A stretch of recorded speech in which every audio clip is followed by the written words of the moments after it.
have dandelion greens, which are super bitter but super nutritious. So that'd be a good thing to make a salad with. You can also make a salad with this chickweed. It's also pretty nutritious, and it's nice and like, I don't know, buttery, nutty. It's a really smooth taste to it. It's not bitter at all. Tastes kind of like this. This is from last year, our last year's lettuce, but I was kind of thinking that we could fill this whole thing with lettuce from what we have. So like, pretty sure this is a bean, that's a bean, and that's a bean, and that's a bean.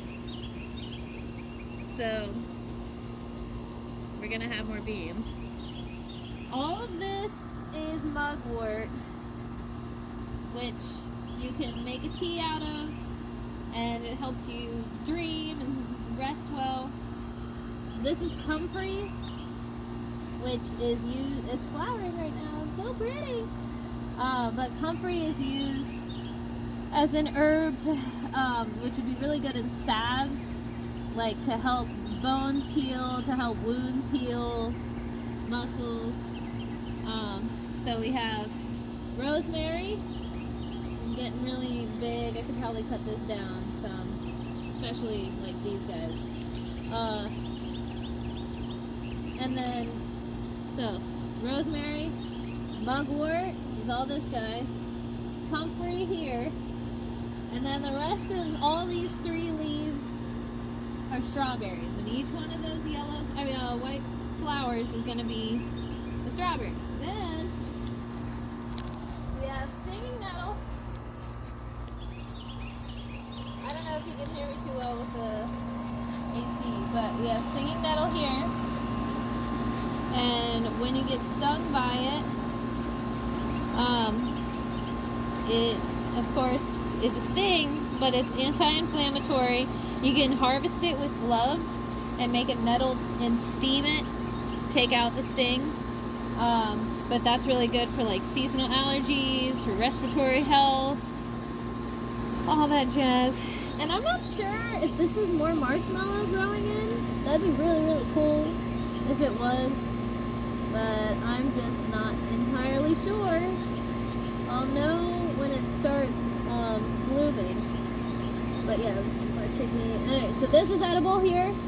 That's wood sorrel, but that's just one of your edible weeds. I think this is a tulip poplar, but I'm really not sure. That's a volunteer. I didn't plant that. But this is our elderberry. So I think this will start to fruit this year, because I think it's old enough now. But yeah, so we have our elderberry, and then in that big one, here, let me just take it. All right, in the big one, so this plant, woo! All right, this plant here is our Camellia sinensis. That's the tea plant, and then in there is the oregano. So have fresh grown oregano. Okay, here you can take this. All right, so that's that. Oh, and then our fig tree, which is budding. Oh, and then, so we have lavender. You can put it in tea, especially like these green leaves. I mean, I could harvest all these leaves and then just let the rest grow. Anyway, this is mint, Risley's apple tree, and then we have Johnny Jump Ups. And the lime trees are surviving. Goodness gracious. After all that, I thought they were dead, but they're actually still alive. There's new growth. And then all the daylilies, which we need to find a good spot for. So I was thinking, perhaps like if we kind of dug up this spot here and made that. Dug up? Well, just planted the daylilies in there? I don't know. So, like, over here, you can turn off the video. Well, show me what's in over on the porch that needs to be planted. Okay. But first, check it out. This I want to really keep going and keep facilitating. But I was all about to mow it. plantain. No. Oh, this is fantastic. I can't mow it. We could mow from like here on. But all of this, these are, a type of bean. But they're really tasty. And I can't remember what type of bean. These flowers are going to be edible. Yeah, so here's a daylily. And there's a daylily. So really, I could just weed this bed and put those daylilies here. But if we ever need plantain, like this is the spot for it. And I'm just going to keep cultivating that plantain because it is healthy as heck over there. All right, so your poor sad azalea. All right, so we have 2 cucumbers. Oh, no. Is that going to be okay? It's going to be alive, but like, I think it's not happy being in such a small pot. It really needs some room to spread out and grow. I think if we put it like right in between there. But I like that pot.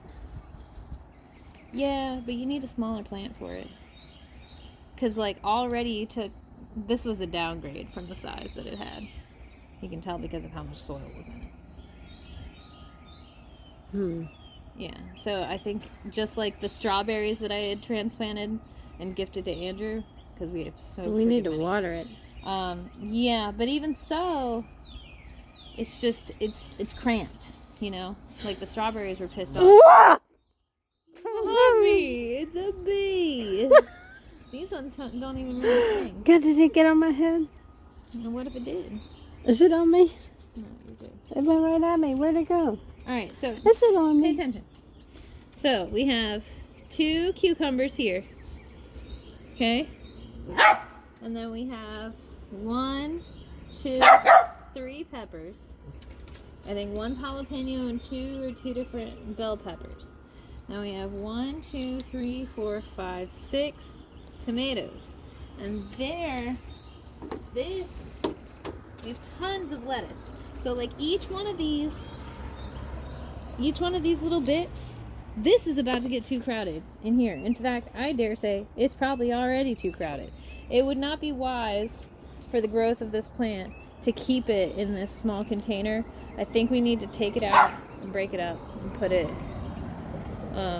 in our garden bed as is. But then we have parsley, which looks I used to like either- parsley. Yeah. It looks either thirsty or like Dying.